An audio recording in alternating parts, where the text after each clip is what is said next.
Bienvenidos a este segundo laboratorio del primer semestre del año 2022.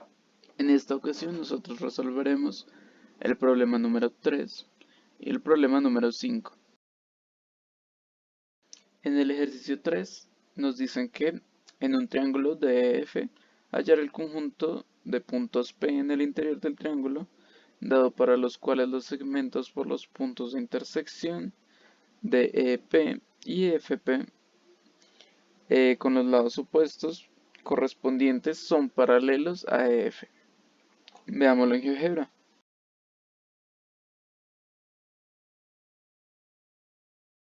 Entonces nos dicen que existe un triángulo llamado DEF. Listo, triángulos DEF. Agrandemos un poquito las letras.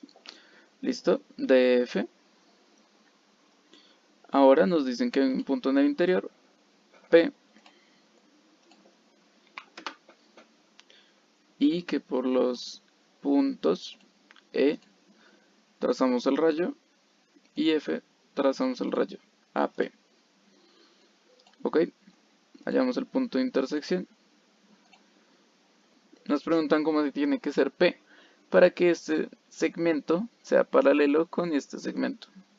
Ok, entonces analicemos los ángulos que formamos acá y acá, que serían los ángulos correspondientes.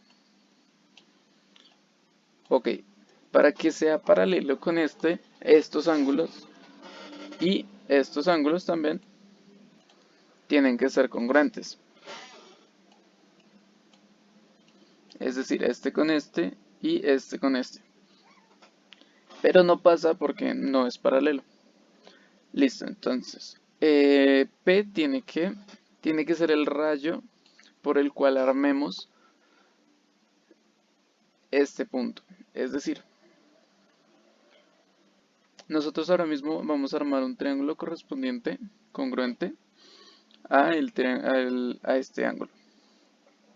Es decir, el EFD.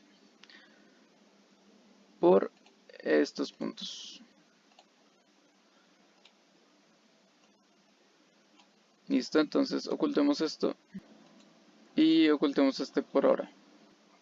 Ok, ahora nosotros trazamos el rayo por el ángulo que acabamos de construir. Esto lo podemos realizar por teorema de construcción de ángulos. Listo, nos dice que ese ángulo es congruente con este de acá. Ok. Ahora hallamos el punto de intersección en nuestro segmento. Ocultemos un segundo a A y a P.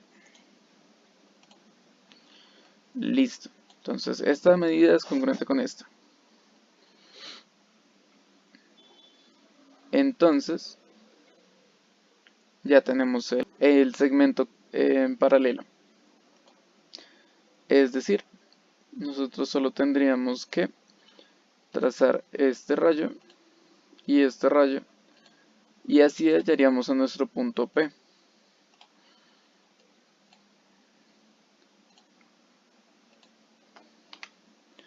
Y esto tiene que cumplir P en todos los posibles casos de P. Ahora analicemos el problema 5. El problema 5 nos dice que en un triángulo equilátero existe un punto en el interior y desde ese punto trazamos las perpendiculares a cada lado respecto al triángulo y hallamos el punto de intersección en cada segmento. Y nos dicen que si hay una distancia mínima para el punto P en cada segmento en la suma de la distancia. Miremoslo en GeoGebra.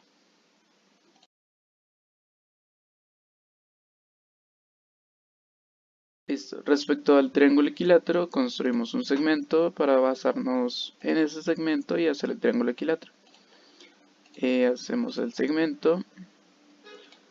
Yo usualmente para hacer un triángulo equilátero simplemente trazo el segmento, la perpendicular a ese segmento por el punto medio y trazo un compás.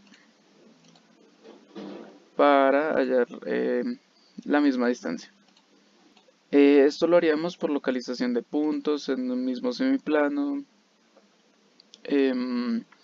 y pues utilizando no necesariamente la perpendicular, pero un punto medio. Listo. Entonces este punto lo llamamos C.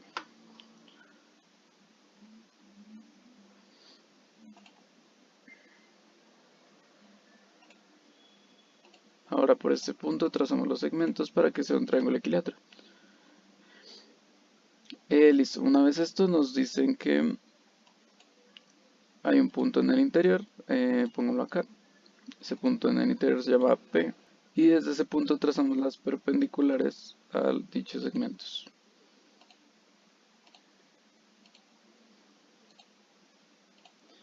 Y hallamos los puntos de intersección.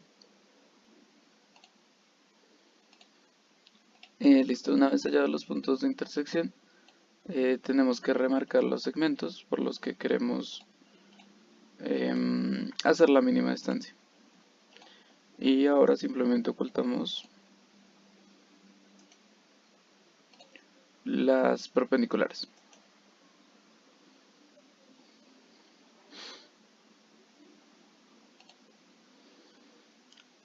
Listo. Entonces, pues aquí está bien, podemos mover a P. Igual P está dentro del interior. Listo. Ahora, le preguntamos que cuál es la mínima distancia de PAE, PAE más DF, DP más PF. Listo. Nos dice que es 401. Listo. Ahora, nos preguntan cuál es la mínima distancia. En realidad no hay una mínima distancia. Y ya explico por qué. Primero hagamos los ángulos correspondientes.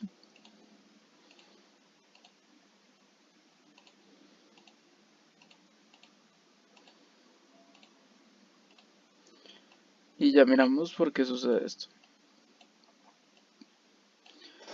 Listo, entonces, como podemos ver, donde movamos a P no va a cambiar pues el tamaño del ángulo. Va a ser la misma medida.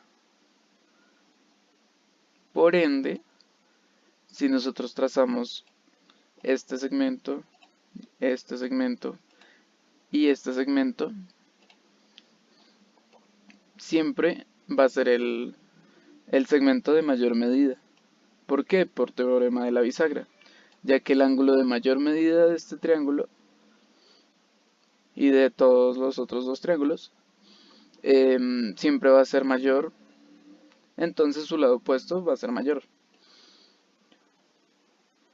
Esto pasa en todos los casos. La única forma para que la medida cambie es que P no esté en el interior.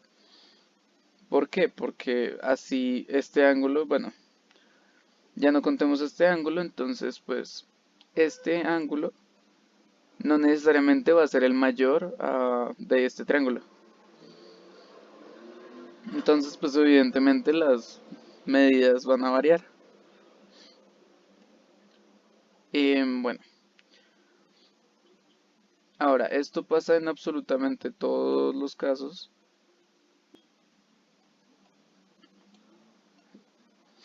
Entonces, no hay una mínima medida, pero tampoco varía esta medida.